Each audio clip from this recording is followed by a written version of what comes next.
যে অন্যকে ঠকাতে জানে না, অন্যকে কষ্ট দিতে জানে না, সেই মানুষটাকেই খুব কৌশলে ভয়ঙ্করভাবে ঠকানো হয়।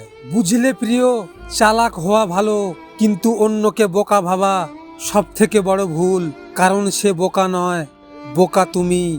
কারণ তার ভালোবাসার মর্যাদা দিতে জানো না। কিছু জিনিসকে নিজের মতো করে ছেড়ে দেন, হোক সেটা ভালোবাসা কিংবা বন্ধুত্ব। যা হবার এমনিতেই হবে। মনে রাখবেন, অতিরিক্ত চিন্তা মানুষের সুখ কেড়ে নেয়। যে ঠকে সে বোকা নয়, সে নিরুপায়। আর যে ঠকায় সে চালাক নয়, সে হচ্ছে প্রকৃত বেঈমান। এটাই বাস্তব। মনে রাখবেন, এক ফোঁটা চোখের জল ঝরার চেয়ে এক ফোঁটা রক্ত ঝরা অনেক ভালো। কারণ এক ফোঁটা রক্ত বের হতে হালকা ব্যথা লাগে, আর এক ফোঁটা চোখের জল পুরো হৃদয় চিরে বের হয়। কাউকে ভালোবাসলে গাছের শিকড়ের মতো ভালোবাসতে হয়, ফুলের মতো নয়। কারণ ফুল তো শুধু সুবাস দিয়েই মরে যায়, আর শিকড় কিন্তু মৃত্যুর আগ পর্যন্ত সাথে থেকে যায়। চিরকাল নরম থাকতে নেই, কখনো কখনো শক্ত লোহার মতো হতে হয়। না হলে সবাই নরম মাটি ভেবে পা দিয়ে পিষে চলে যাবে।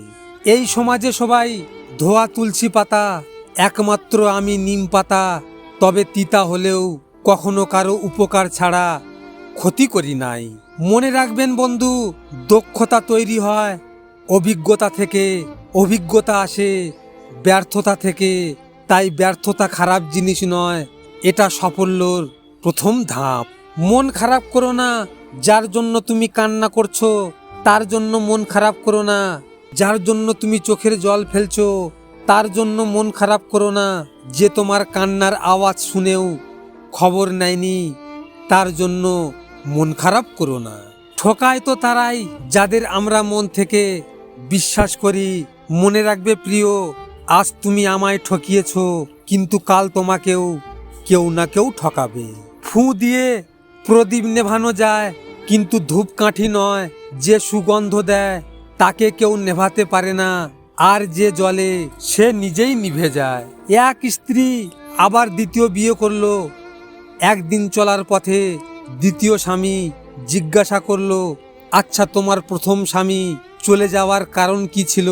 আমি তো তোমার মধ্যে খুঁত কোনো দেখিনি। তখন ওই স্ত্রী মনে মনে ভাবছে, কি দুর্ভাগ্য আমার, তোমাকে যতটা গুরুত্ব দেই অর্ধেক যদি প্রথম স্বামীকে দিতাম তাহলে দ্বিতীয় বিয়ে করতে হতো না। তাই বোনেরা, সে থাকতে সবসময় গুরুত্ব দিতে শিখুন। কি ভাবছো ঠকে গিয়েছো কারো মিথ্যা সম্পর্কের কাছে? তবে একটা কথা সব সময় মনে রেখো, সৃষ্টিকর্তা কখনো কাউকে ঠকান না। হয়তো তিনি জিতিয়ে দেন, আর না হয় কিছু শিখিয়ে দেন। আমি একদিন কষ্টকে ডেকে বললাম, আমায় কেন ছাড়িস না? উত্তরে সে আমায় বলল, ছেড়ে দিতে পারি না, কারণ তোর পাশে থাকার মতো আমি ছাড়া আর কেউ নেই।